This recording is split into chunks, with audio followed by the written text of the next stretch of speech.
ओम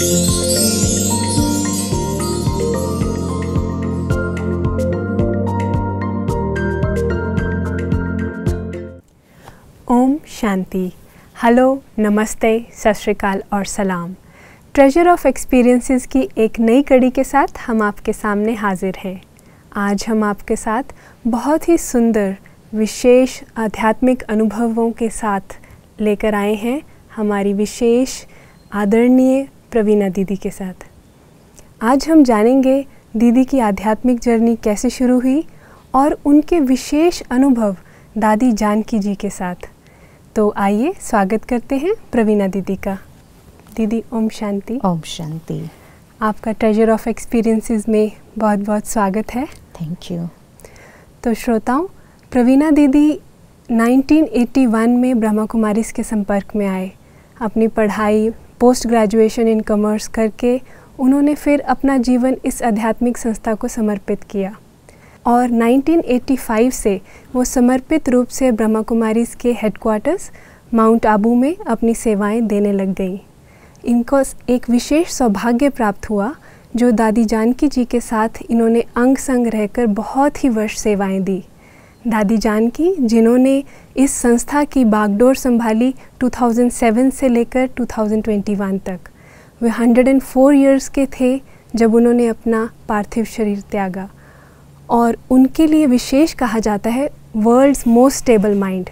उनके माइंड की स्टडी की गई थी और इस उपाधि से उनको नवाजा गया था। तो आइए कुछ विशेष अनुभव हम सुनते हैं प्रवीणा दीदी से। दीदी, आपसे हम जानना चाहेंगे कि आपकी ये आध्यात्मिक जर्नी शुरू कैसे हुई। 1981 में जब हम वैकेशन में घर आए जी, क्योंकि हम हॉस्टल में पढ़ते थे। ओके। हॉस्टल में रह करके तो हम जब घर आए तो हमारे घर में ही गीता पाठशाला ब्रह्मा कुमारीज की शुरू हो चुकी थी। तब आप कॉलेज में थे? ना, 12वीं का पूरा करके आई थी मैं। ओके। और फिर जब मैं वैकेशन में घर आई तो क्लासेस चालू थे। सेंटर से बहनें आते थे ओके और क्लास कराते थे। मतलब तो आपके घर पे मेडिटेशन सिखाया जाता था? मेडिटेशन सिखाया जाता था। और गांव के भाई बहनें आते थे वहाँ। अच्छा। सब इकट्ठे होते थे और बहनें क्लास लेती थी। फिर जब हमने पहला ही दिन था तो हमने भी क्लास अटेंड किया। ओके। और वो क्लास करने के बाद एक जैसे स्पार्क हुआ कि ये ही सच्ची गीता का ज्ञान है। ओके।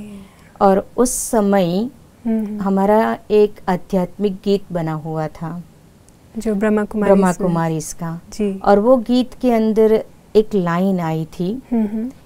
वो लाइन ने मेरे को बहुत टच कर गए और वो लाइन थी, पत्ते पत्ते को पानी सींचने से फूल नहीं खिलता। तो वो मतलब बात ये बहुत गीत अच्छी की एक लगी। लाइन आपको इतनी टच कर गई। हाँ, कि पानी फूल खिलाना है तो रूट में पानी डालना होगा। Exactly. और वो रूट को समझने के लिए मैंने ये ब्रह्मा कुमारीज की क्लासेस ज्वाइन की। वाह। ओके, तो आप अपनी वेकेशन में आपका बीज पड़ गया इसका? जी। ओके। और पहले सबसे पहले मेरी माता जी ब्रह्मा बाबा की जीवन कहानी पढ़ रही थी, जो ब्रह्मा कुमारी संस्था के फाउंडर। जी जी। तो मैंने मेरी माँ से पूछा कि आप क्या पढ़ रही हो? तो कहती वो तेरे को समझ में नहीं आएगा। ओके।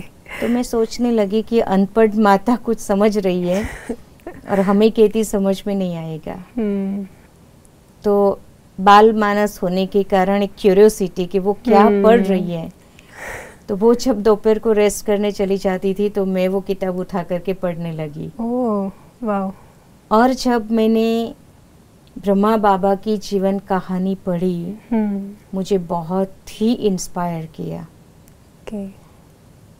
आजकल के मनुष्य थोड़ा बहुत ज्ञान सुनाते हैं तो वो अपने को गुरु समझने लगते थे या तो अपने को भगवान का रूप समझने लगते थे, लेकिन ब्रह्मा बाबा की जीवन कहानी पढ़ते मुझे ये रियलाइज़ हुआ कि ब्रह्मा बाबा ने अपने को भगवान भी नहीं समझा और अपने को गुरु भी नहीं कहलाया। ओके, तो ये आपको विशेष लगी बात? हाँ, विशेष लगा। और क्योंकि मेरी माता जी हमेशा कहती थी हमें गुरु करना है, गुरु करना है, और हमारे घर में वो फाउंडर फादर का फोटो था जी, ब्रह्मा बाबा का, तो मैंने समझा कि इसको गुरु किया हुआ है। ओके। तो वो कौन है वो समझने के लिए भी मैंने वो किताब पढ़ी।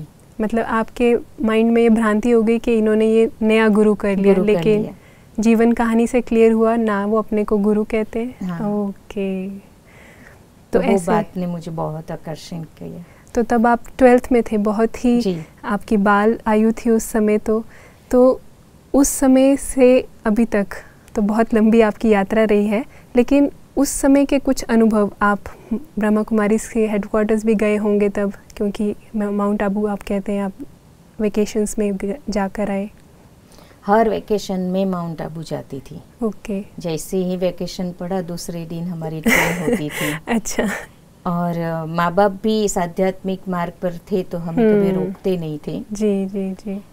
तो हम जब माउंट आबू जाते थे तो माउंट आबू का बहुत ही आकर्षण रहता था, क्योंकि वहाँ का जो वायुमंडल है वो बहुत पवित्र है, बहुत आकर्षण करने वाला है। और हमारी जो भी दादियाँ, सीनियर्स दादियाँ थी जी, वो भी बहुत ही प्रेरणा मूर्ति थी, प्रेम की मूर्ति थी, तो उनका प्यार भी हमें खींचता था। तो इसीलिए हम हर वेकेशन में चले जाते थे। मतलब ये भी बहुत ही अचंभे की बात है, बिकॉज़ इतनी यंग एज में वेकेशन में बच्चों को रहता है कि हम घूमने जाएं, खेलने फिरने जाएं अपनी एज के बच्चों के साथ, और आपकी इच्छा थी कि आप मधुबन या माउंट आबू जाएं और ऐसी आध्यात्मिक जगह पे आप हर वेकेशन में जाते थे। तो ऐसा आपको वहाँ पे क्या अनुभव हुआ? वहाँ का वातावरण ही बहुत मैग्नेटिक है। और जब भी जाते थे तो हमें गुजराती होने के कारण किचन में सेवा मिलती थी। अच्छा। खास करके रोटी में। ओके। तो दिन में हम रोटी की सेवा में लगते थे, और शाम को हमारा जो म्यूजियम है नखी लेक के पास में, माउंट आबू में जी, तो वो म्यूजियम में गाइड की सेवा करते थे। ओके, तो ये म्यूजियम कुछ विशेष म्यूजियम होगा ब्रह्मा कुमारीज का, आध्यात्मिकता वो से? हमारा सबसे पहला म्यूजियम है जी माउंट आबू में। उसके बाद और अब म्यूजियम खुले हैं, लेकिन वो म्यूजियम में जो ज्ञान सुनाया जाता है वो है तो हमारा फाउंडेशन का कोर्स की ही बातें हैं, लेकिन एक आर्ट फॉर्म में, पिक्टोरियल फॉर्म में दिखाते हिल स्टेशन होने के कारण विजिटर्स बहुत आते हैं वहाँ। Okay okay. तो वेकेशन में दिवाली के कारण भी लोग बहुत आते हैं, समर वेकेशन भी माउंट आबू हिल स्टेशन होने के कारण भी बहुत आते हैं। तो आप वहाँ पे सेवाएं करते थे अपनी वेकेशन में? तो वो सेवा करते करते भी बुद्धि खुल जाती है ना। तो वहाँ पे फिर आप जब ये औरों को सुनाते थे जी, तो आपको लगता था कि अच्छा ये मुझे समझ आ गया है, या समझाने के बाद आपको कुछ टच होता था? कई चीज़ें थी, क्योंकि मैंने ये हमारा जो फाउंडेशन कोर्स होता है 7 डेज का, वो मैंने कभी नहीं किया था। अच्छा।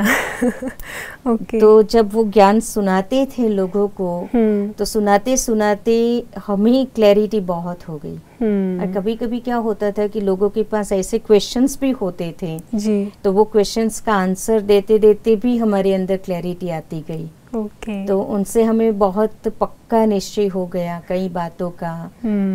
तो समझाते समझाते कि भगवान कौन है, मैं कौन हूँ, पहली बात तो भगवान कौन है, ये सृष्टि नाटक कैसे चलता है जी। तो जब आप लोगों को समझाते हैं तो पहले खुद ने भी तो समझा हुआ होना चाहिए। जी जी जी।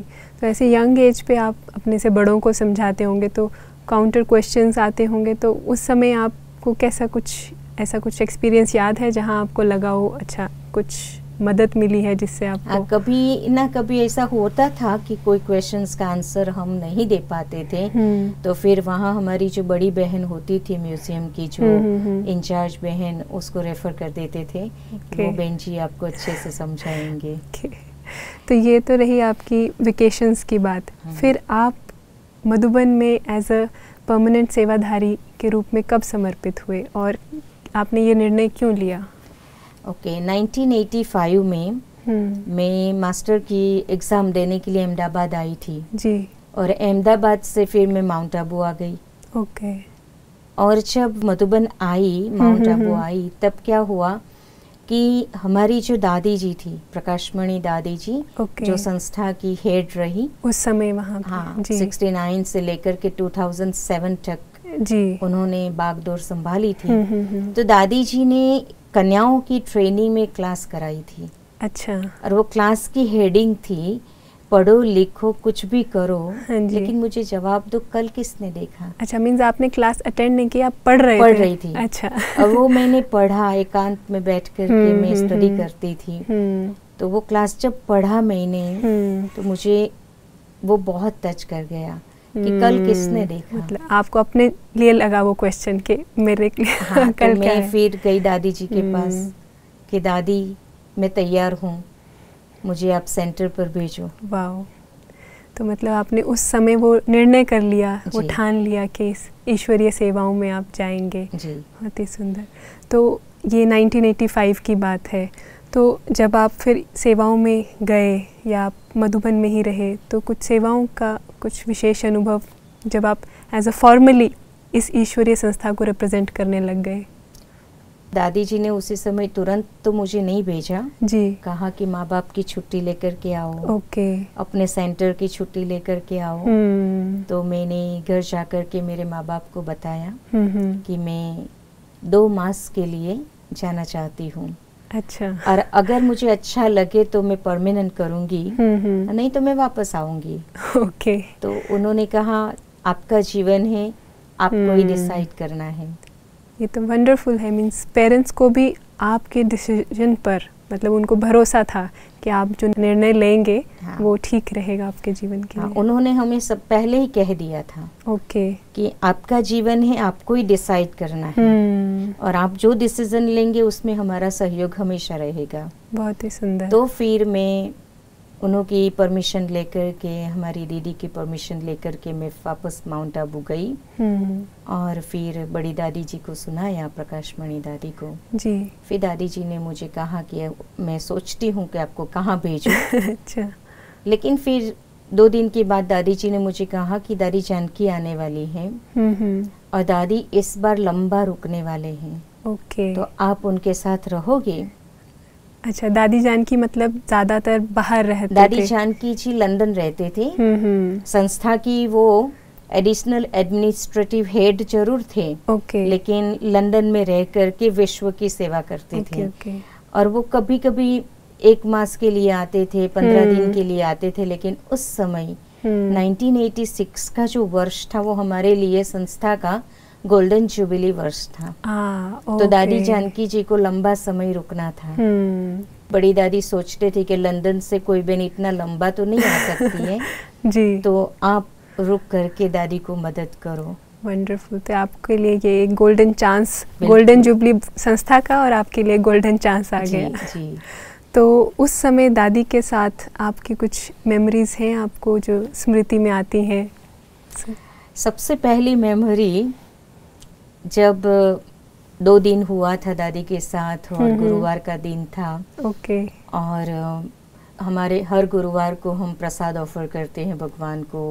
ओके। और फिर सबको वो प्रसाद खिलाते हैं। अच्छा। वैसे तो रोज ही जो भोजन बनता है वो ऑफर होता है जी। लेकिन खास स्वीट ऑफर करते हैं थर्सडे के दिन। तो उस दिन मालपुआ और मूंग की दाल बनी थी। तो दादी जी को मुझे नाश्ता कराना होता था। तो मैं नाश्ता कराने के लिए दादी को लेके गई और दादी को ये भोग दिया जी। तो पहले पूछा मुझे कि आपने खाया? मैंने कहा जी दादी। क्या खाया? तो मैंने बोला मालपुड़ा खाया। तो कहती मूंग की दाल। तो मैंने मुंह बिगाड़ा क्योंकि मैं कभी भी मूंग की दाल खाती नहीं थी। आपको पसंद नहीं थी? बिल्कुल पसंद नहीं थी। ओके। तो दादी ने कहा बाबा को बहुत अच्छी लगती थी, मतलब ब्रह्मा बाबा को बहुत अच्छी लगती थी, मुझे भी बहुत अच्छी लगती है, तो मेरे लिए दूसरी ले आएंगी। तो मैं दादी के लिए दूसरी ले आई। मैंने सोचा कि अच्छी लगती है तो डबल खाएंगे। ले आई। अच्छा। फिर जब मैं लेके आई तो दादी ने उसमें से 1 चम्मच खाई। और अब मुझे कहती तुम पूरा करो इसको। अच्छा, आपको थमा दिया। तो मैं तो हैरान हो गई कि मैंने कहा ना दादी मैं नहीं खाऊंगी। तो कहती क्यों नहीं खाएंगी? तो मैंने कहा ये तो बीमारों का भोजन है।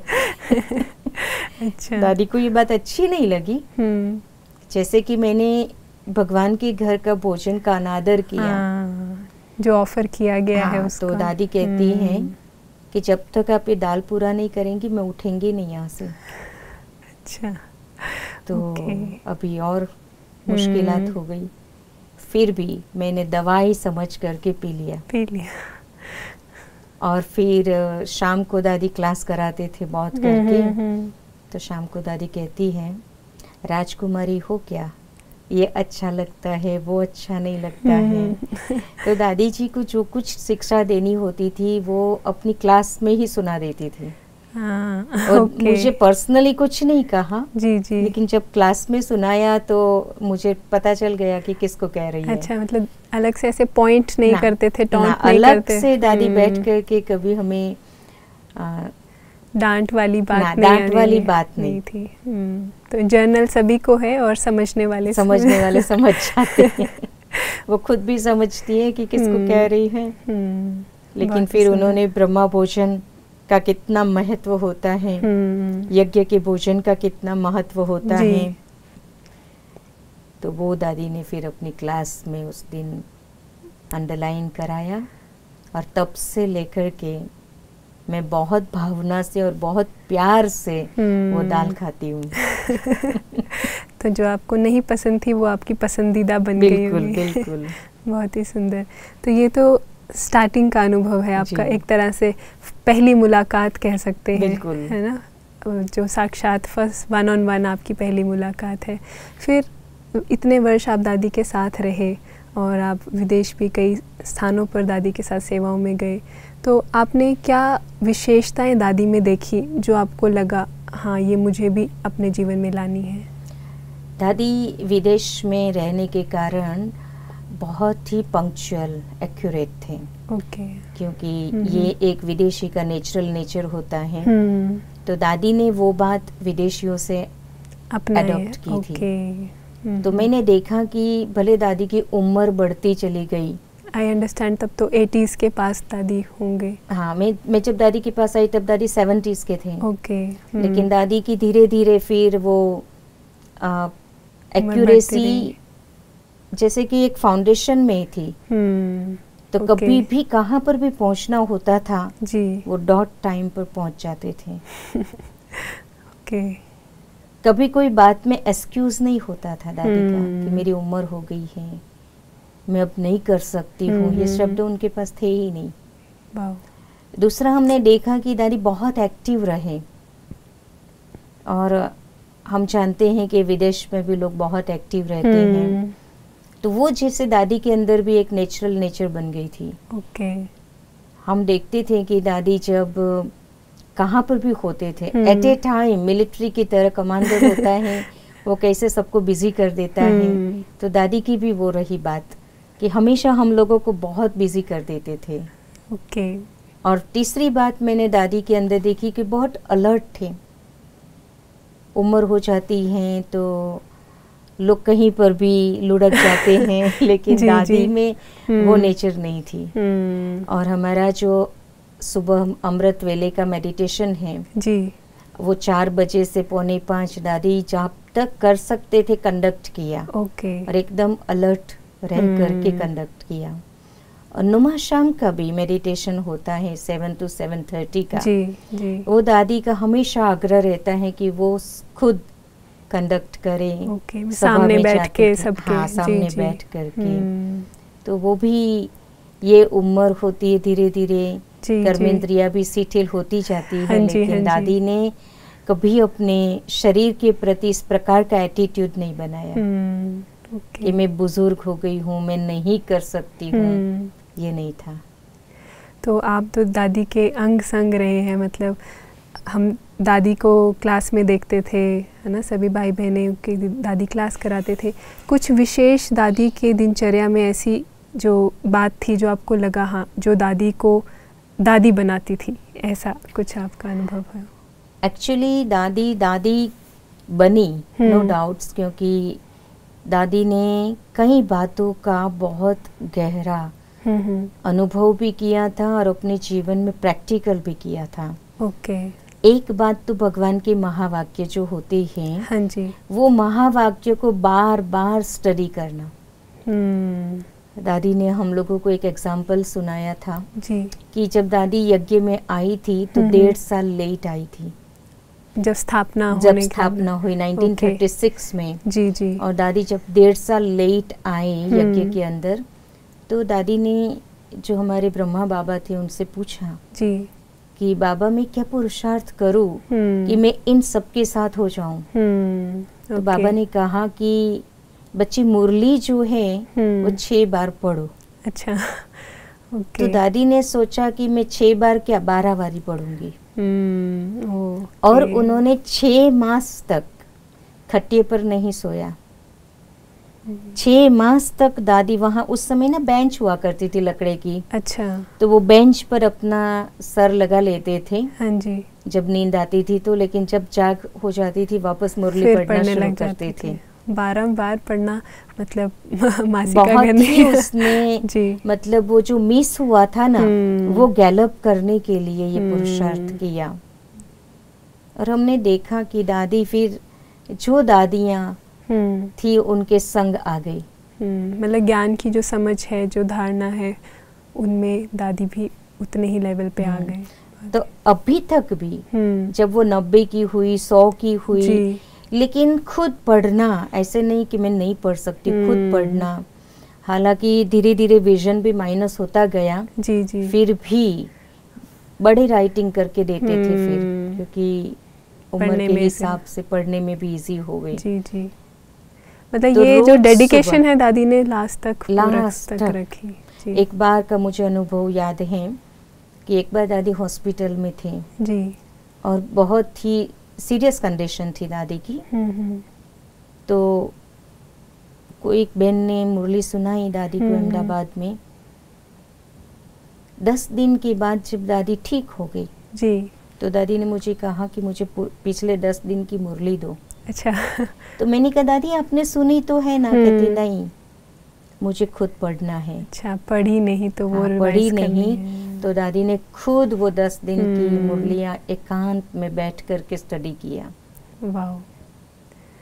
और हम सुबह दादी की मुरली रखते थे अमृत वेले, वो उठे उससे पहले मुरली उसको पहले चाहिए। वो पहले पढ़ते थे, प्रश्न उत्तर पढ़ लेते थे, फिर वो योग करते थे, मेडिटेशन करते थे जी। फिर वो मुरली रात के 11 बजे तक हम वहाँ से उठा नहीं सकते थे। अच्छा। बार बार उसकी स्टडी करना, बार बार हाथ में उठा करके, वो जैसे कि नहीं प्रेम पत्र होता है, छिपा छिपा करके पढ़ते हैं, वैसे ही दादी की वो मुरली के प्रति भावना थी। मतलब उतना प्रेम भाव परमात्मा के महावाक्यों के प्रति।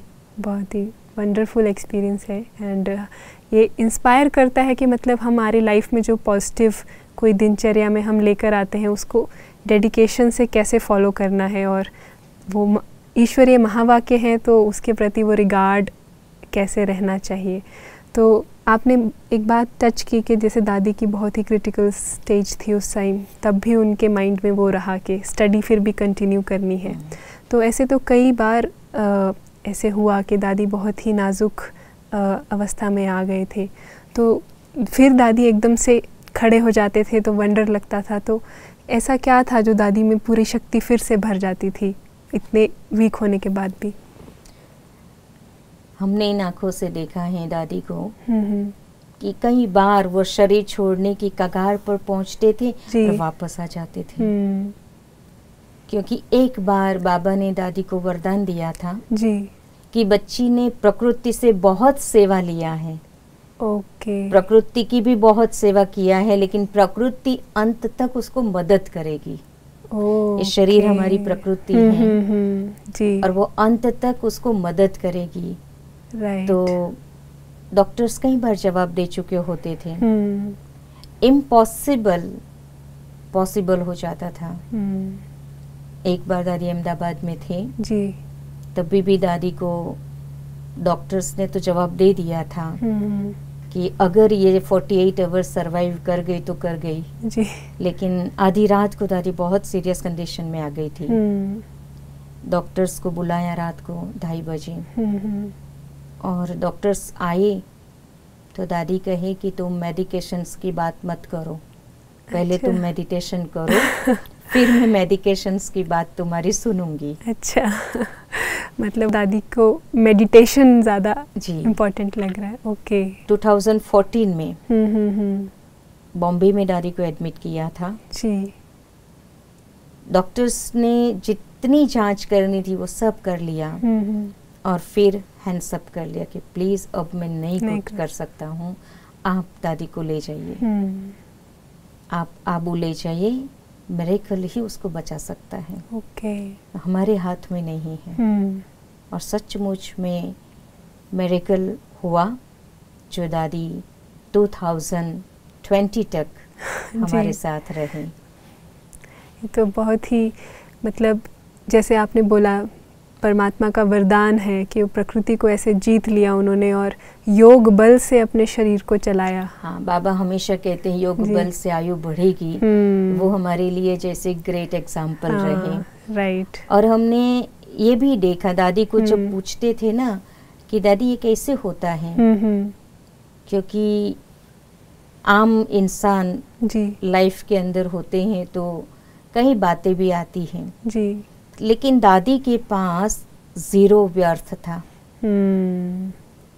कहीं कहीं पर भी वो व्यर्थ में अपना समय माना व्यर्थ को ज्यादा पावर देते ही नहीं थे। राइट। तो उनके पास व्यर्थ नहीं था। जी जी। उनके संकल्प में भी हमेशा पॉजिटिविटी देखने को मिलती थी। ओके। कभी कोई कहे ये दादी हम नहीं कर सकते हैं, नहीं हो सकता है, उनकी डिक्शनरी में ये बातें थी ही नहीं। जी। माना सब कुछ हो सकता है। और उनका एक स्लोगन रहा था कि व्हाट इज नेक्स्ट। अच्छा। एक भी बात पूरी हो जाती थी कहती व्हाट इज नेक्स्ट। कोई अगर कल की बात पूछते थे तो दादी कहती थी अभी की बात करो, कल का नहीं सोचो। तो माना माइंड से भी बहुत एक्टिव थे और बहुत पावरफुल उसका पॉजिटिव एटीट्यूड भी रहा हमेशा जी। कि जिसकी वजह से उसको हमेशा नई लाइफ मिल जाती थी क्योंकि विल पावर बहुत था। बहुत थी जी। विल पावर के कारण वो वापस आ जाते थे।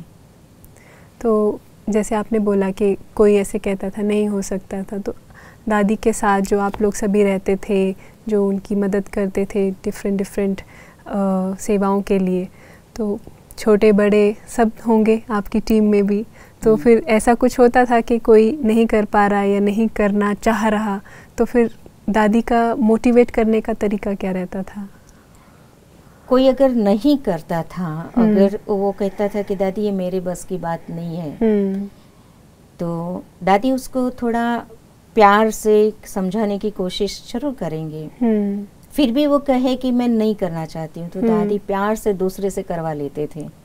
जबरदस्ती नहीं, कभी भी किसी से भी जबरदस्ती भी नहीं करते थे और मना फोर्सफुली काम नहीं कराते थे जी। अगर प्यार से करे वो सेवा तो अच्छी बात थी। जी जी जी। नहीं तो फिर किसी से भी, क्योंकि ये भगवान का कार्य है। हाँ जी। तो रुक नहीं सकता है। बिल्कुल, मतलब ये निश्चय रहना के काम तो हो ही जाएगा, किसने भाग्य बनाना है वो अलग बात है। तो जैसे दादी ने 2007 सितंबर से प्रकाशमणि दादी जी के बाद इस संस्था की बागडोर संभाली थी, तो एज अ स्पिरिचुअल ऑर्गेनाइजेशन के फिर वो चीफ एक तरह से बन गए थे ना, जो एडमिनिस्ट्रेटिव हेड बन गए थे इस स्पिरिचुअल संस्था को चलाने में। तो उन्होंने कुछ अपने में चेंज लाया या क्या देखा आपने? वो कैसे कम्युनिकेट करते थे? उनमें कुछ विशेषता थी जो उनको इस रोल में बहुत ही उन्होंने इसको अच्छे ढंग से निभाया? दादी तब तक ज़्यादा समय विदेश में देते थे। अच्छा। लेकिन जब प्रकाशमणि दादी ने शरीर छोड़ा तो फिर दादी को अब माउंट आबू में आकर के रहना था जी, एज ए संस्था के हेड।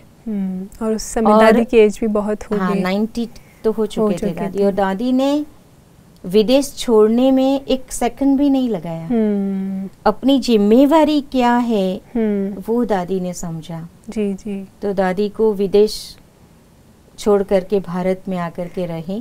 मतलब वो ऐसा नहीं लगा कि इतने साल दादी ने वहाँ बिताए, कंफर्ट लेवल हो जाता है ना, कोई अपने इतने साल रहता है। लेकिन विदेश में रहते हुए भी दादी के पास विदेश का कोई प्रभाव नहीं था। ओके। बहुत सिंप्लिसिटी लाइफ जी, जी। दादी के अंदर थी, सिंप्लिसिटी बहुत ही लाइफ के अंदर। ओके। तो दादी ने कभी भी मैं विदेश में रहती हूँ वो एक एटीट्यूड भी नहीं अपना बनाया था। दादी के पास इंडियन पासपोर्ट ही हमेशा रहा। बहुत बारी सभी ने दादी को रिक्वेस्ट किया कि दादी आप ब्रिटिश पासपोर्ट बना लो ताकि आपको वीज़ा के लिए दिक्कत नहीं होगी। वो बात को दादी ने कभी भी स्वीकार नहीं किया। ओके। तो दादी का इंडियन पासपोर्ट ही रहा। और दूसरी बात कि दादी जब भारत में संस्था की हेड बनकर के रहना था तभी भी दादी बाद में धीरे धीरे दादी बहुत ही मदरली हो गई। ओके। हाँ। क्योंकि अब संस्था की हेड माना मदर। पहले दादी बहुत स्ट्रिक्ट टीचर थे, पहले टीचर का रोल निभा रहे थे। हाँ। लेकिन स्ट्रिक्ट टीचर भी बच्चों को, स्टूडेंट्स को कुछ बना करके देती, माना वो कुछ बन जाए, इसीलिए स्ट्रिक्टनेस थी दादी के अंदर। जी, जी। वो रहम भावना भी थी, नो डाउट। हाँ जी। लेकिन फिर बाद में देखा कि दादी एकदम मदरली हो गई। ओके। तो वो परिवर्तन हमने देखा दादी के अंदर। आपने बताया जैसे दादी बहुत सिंप्लिसिटी अपनाते थे अपने जीवन में, तो ऐसा कुछ विशेष अनुभव जहाँ आपको लगा हो, मतलब ये तो एक एग्जाम्पल सिंप्लिसिटी का दादी बन गए आपके सामने? कई बातें हैं दादी के जीवन की कि दादी ज़्यादा कपड़ा भी नहीं रखते थे। अच्छा। और 4 जोड़ी कपड़े में ही चलाना है, ऐसा ही दादी का एक एम रहता था हमेशा। ओके। कॉटन की ही साड़ियाँ पहनते थे उन दिनों में।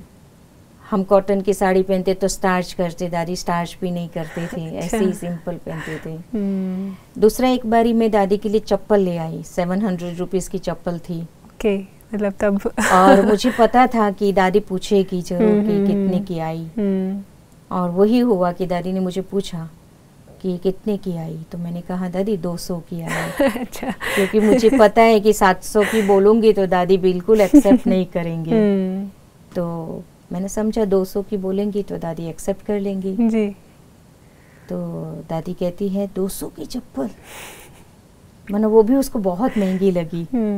ओके। और फिर हमारे घर में ही शू मेकर है। ओके। मतलब वहीं सेंटर पे ही? वो माउंट आबू में, हेडक्वार्टर में। ओके। ओके। क्योंकि कईयों के टूट जाते हैं, रिपेयर करने होते हैं, तो फिर दादी ने उसको प्रेरणा दी कि तुम घर में बना सकता है ऐसी चप्पल। अच्छा।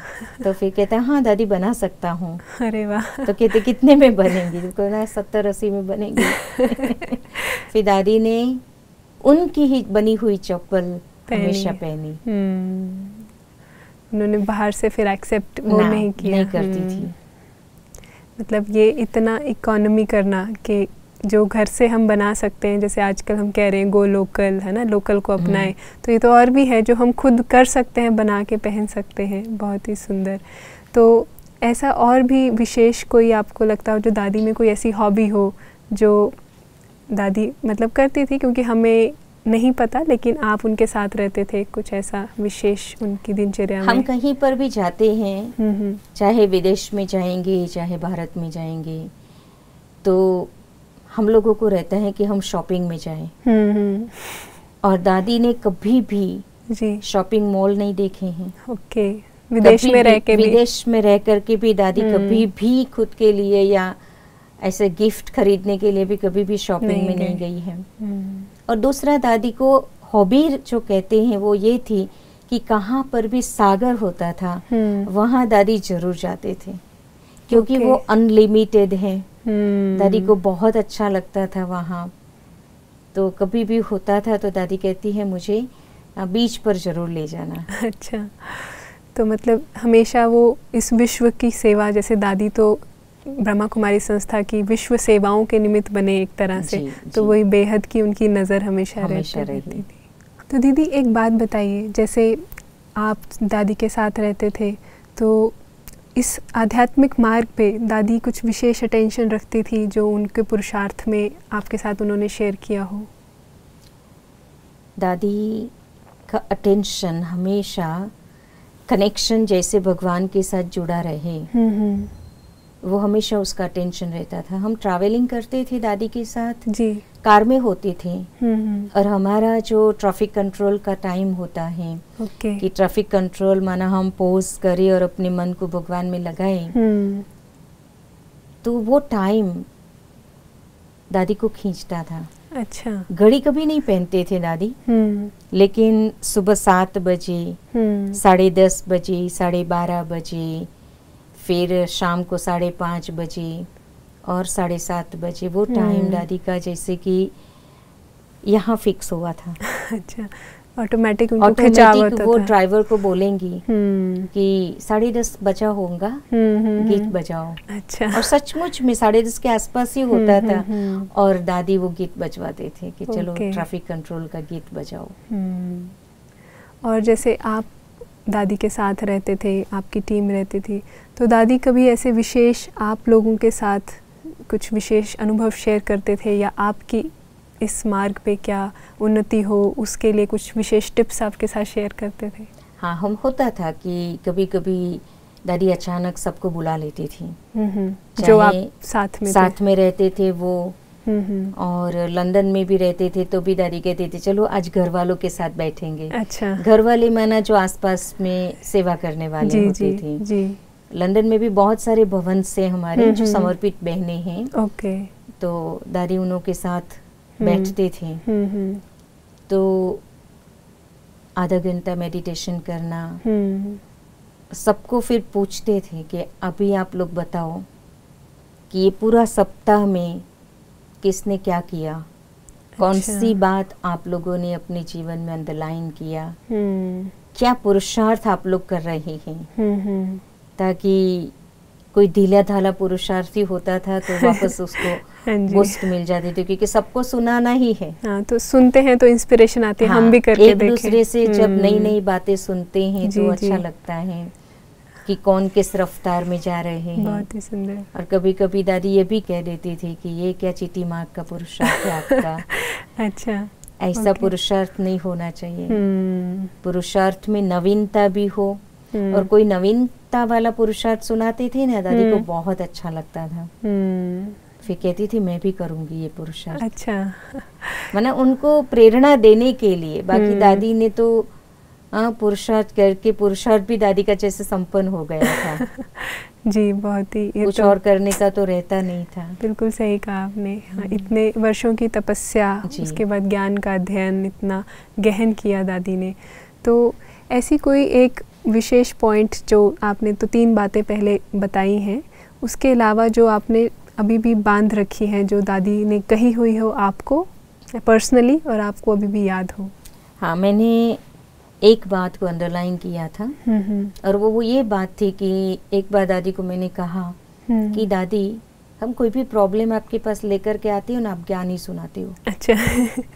ज्ञान कोई सॉल्यूशन है क्या? तो दादी मुझे कहती अच्छा आप बताओ सॉल्यूशन क्या है। ओके। तो मैंने कहा मेरे पास तो कोई सॉल्यूशन है नहीं, आप ज्ञान ही सुनाते हो। फिर दादी ने कहा कि अगर तुम ज्ञान को जीवन में यूज नहीं करेंगी ना, तो आपके संस्कार आपको यूज करेगा। ओके। ये बात मुझे बहुत टच कर गई। जी जी। क्योंकि हम हर एक के पास कंफर्ट जोन होता है जो अपने संस्कारों में होता है। राइट। और वो हम अपने कंफर्ट जोन से बाहर आना नहीं चाहते हैं। एब्सोल्युटली, हाँ जी। तो हमारे संस्कार, वो कंफर्ट जोन हमारे संस्कार हैं। करेक्ट। जो हमें यूज कर रहा है और हमें पता भी नहीं चलता है। तो ज्ञान वो रास्ता बन जाता है उससे निकलने का। तो दादी वो शेयर करते थे कि ज्ञान हर क्षेत्र में ज्ञान को यूज करो। कोई भी प्रॉब्लम आता है, कोई भी परिस्थिति आती है, ज्ञान को अप्लाई करो जी। वो हमारे लिए जैसे ब्रह्मास्त्र है। करेक्ट, बहुत ही सुंदर। तो दीदी जैसे आप बता रहे थे दादी ज्ञान को कैसे यूज़ करना है वो राय देते थे, तो दादी जी के लाइफ में भी बहुत ही परिस्थितियाँ आई हैं, तो उन्होंने कैसे कर्म भोग पर कर्मयोग से जीत पाई? दादी के पास बहुत बारी शरीर के टेस्ट पेपर आए जी। लेकिन दादी ने कभी भी विचलित होते हुए हमने दादी को नहीं देखा, क्योंकि बीमारी की बल किसी को भी हिला देती है, लेकिन दादी को एक बात तो बीमारी शब्द अच्छा। बिल्कुल पसंद नहीं था। ओके। कोई पूछे दादी आप बीमार हो गई, तो उसको जैसे इंसल्ट फील होता था। कोई पूछे दादी आप कैसे हो, तो भी दादी को अच्छा नहीं लगता था। अच्छा। और दादी जब भी परीक्षा आती थी शरीर की, तो दादी हमेशा यही सोचती थी कि बाबा मुझे और अनुभवी बना रहे हैं। ओके। और बहुत क्रिटिकल परीक्षाएं भी आई हैं। जी जी। लेकिन दादी का जो योग बल था, वो योग बल से दादी ने अपने कर्म भोग को चुकतो किया। ओके। भोगना का रूप नहीं था। अच्छा। क्योंकि चेहरे पर वो भोगना का रूप दिखाई देवे, मतलब दुख की फीलिंग या दर्द की फीलिंग नहीं। अच्छा। दादी एकदम अंडरग्राउंड हो जाते थे। और उस समय वो बहुत ही भगवान को याद करते थे। जी। हम साथ में रहते थे तो फील करते थे कि ये तो जैसे ऊपर में ही भगवान के पास जाकर के बैठ गए हैं। अच्छा, मतलब इतना वो डिटैच हो जाते थे, शरीर से डिटैच हो जाते थे। मतलब यूजुअली तो ऐसे जब दर्द इतना हो रहा है तो मतलब शरीर के साथ और भी फील होता है ना कि इतना खींच रहा है शरीर, और हमारा बुद्धि योग तो वहीं जाता है। अगर सिर में दर्द होता है तो हमारा बुद्धि योग बार बार वहीं जाता है। लेकिन दादी अपने शरीर से डिटैच हो जाते थे, मतलब कड़ी से कड़ी बीमारी के दौरान भी। और अपना विल पावर को यूज करते थे, जो उसने इतने सालों में जमा किया हुआ है। मतलब उसको हम कर्म योग ऐसे बोलेंगे कि हमारा शरीर पे नहीं, फिर भी परमात्मा से जुड़ा रहे ध्यान। अच्छा, ओके। तो बीमारी में भी बहुत डिटैचपन का अनुभव दादी करते थे। और दादी उस समय भी ज्ञान की गहराई में जाते थे ताकि वो दर्द खींचे नहीं। Okay, right.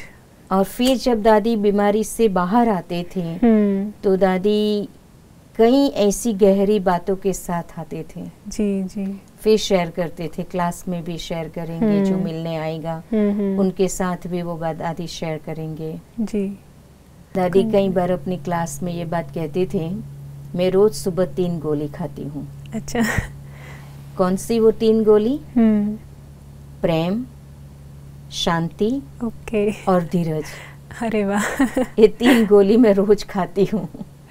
तो ये 3 गोलियां बाकी गोलियों को हाँ, और मेडिसिन के लिए भी दादी का हमेशा वही एटीट्यूड रहता था कि मैं 5% खाली मेडिसिन खाती हूँ शरीर के लिए, बाकी 45% जी मैं दुआओं से चलती हूँ। अच्छा। और 50% भगवान की मदद। तो इस रीति से दादी हमेशा सोचती हैं कि हमेशा जीवन मेडिकेशंस पर नहीं होना चाहिए। जी जी। कर्म ऐसे करो जो दुआएं मदद करें, क्योंकि कर्म भोग तो आएंगे, लेकिन दुआएं अगर जिनके पास हैं जी, तो कर्म भोग के ऊपर वो दुआएं हमें मदद करती है विजय पाने में। मतलब मेडिकेशन का रोल कम हो जाता है और ये दुआओं का रोल ज़्यादा इम्पोर्टेंट हो जाता है, क्योंकि दादियों ने जो लाखों लोगों की सेवा किया है जी, अनेकों का जीवन बनाया है। और विदेश में ऐसे ऐसे लोगों की जीवन भी दादी ने सवारी है कि जो कहे कि इम्पॉसिबल टास्क दादी ने जी किया है। जो उन्होंने जीवन जब श्रेष्ठ बनी तो नेचुरली दुआएं निकलती हैं। बहुत ही सुंदर। क्योंकि उनकी जीवन का कोई लक्ष्य नहीं होता था, उनको एक लक्ष्य में बांधना जी जी, इस आध्यात्मिक मार्ग पर चलाना कोई कम बात नहीं होती है। और दादी ने कई देशों में जी। अभी वर्तमान समय में 140 कंट्रीज में हमारे ब्रांचेस हैं जी। ओके। और सब जगह पर दादी गए हैं। अरे वाह। ओके, तो दादी निमित्त बने हैं वहाँ पे भी जी। इस आध्यात्मिकता का बीज डालने। तो ये बहुत ही सुंदर बात आपने बताई कि हमारा जीवन किसी के जीवन में वो सुख या शांति लाने के निमित्त बनता है तो वो दुआएं हमारे लिए अंत तक फिर मदद का साधन बनती हैं। जी। बहुत ही सुंदर। तो दीदी आपने बहुत ही सुंदर हमारे साथ एक्सपीरियंस शेयर करे, हम आपका बहुत थैंक्स करते हैं। लास्ट में आप हमारी ऑडियंस के लिए कुछ संदेश देना चाहेंगे, कुछ आध्यात्मिक इंस्पिरेशन? मैं यही कहना चाहूँगी कि हमारा जीवन भी ऐसा हो जी। जो दूसरों के लिए प्रेरणा हमें दे सके। ओके। क्योंकि हमने जब दादियों के जीवन से इतनी सारी प्रेरणाएं ली हैं, अब दादियाँ तो नहीं रही हैं तो हम दूसरों के लिए एग्जाम्पल सेट करें ताकि आने वाली पीढ़ी भी हमारे एग्जाम्पल से कुछ सीखे। मतलब मेडिटेशन को हम ऐसा अपनाएं और उसका जो प्रत्यक्ष प्रमाण हमारे जीवन में दिखाई दे। जी, बहुत ही सुंदर। थैंक यू दीदी। आई थिंक आपने बहुत ही सुंदर और ऐसे इंस्पायरिंग एक्सपीरियंस शेयर करे हैं जो हमारे श्रोताओं को ज़रूर ही इंस्पायर करेंगे कि मेडिटेशन को ट्राई करें और ऐसे पॉजिटिव जो एक्सपीरियंसेस को अनुभव स्वयं करें। दीदी बहुत बहुत थैंक्स। आपने हमारे सामने दादी जानकी का एक प्रत्यक्ष एग्जाम्पल जो था उनकी लाइफ के एक्सपीरियंस से हमारे सामने रखा। हम में से कई हैं जिन्होंने दादी जानकी को नहीं देखा होगा या सिर्फ वीडियो में देखा होगा, लेकिन उनके पर्सनल एक्सपीरियंसेस आपने हमारे साथ शेयर करें तो हम भी अनुभव कर सकते हैं कि दादी कैसे थे और उनका जीवन कैसा था। तो ऐसे आध्यात्मिक अनुभव शेयर करने के लिए दीदी आपका बहुत बहुत थैंक्स। तो श्रोताओं, ऐसे ही सुंदर अनुभव आपको इंस्पायर करने के लिए हम लाते रहेंगे अपने ही इस प्रोग्राम में, ट्रेजर ऑफ एक्सपीरियंसेस में। तो ऐसे विशेष अनुभव को मिस ना करने के लिए हमारे चैनल शांति सरोवर हैदराबाद को ज़रूर सब्सक्राइब कीजिए और इस वीडियो को शेयर और लाइक करते रहिए। तो हम दीदी का थैंक्स करेंगे।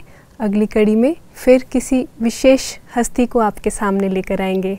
तब तक के लिए ओम शांति। ओम शांति।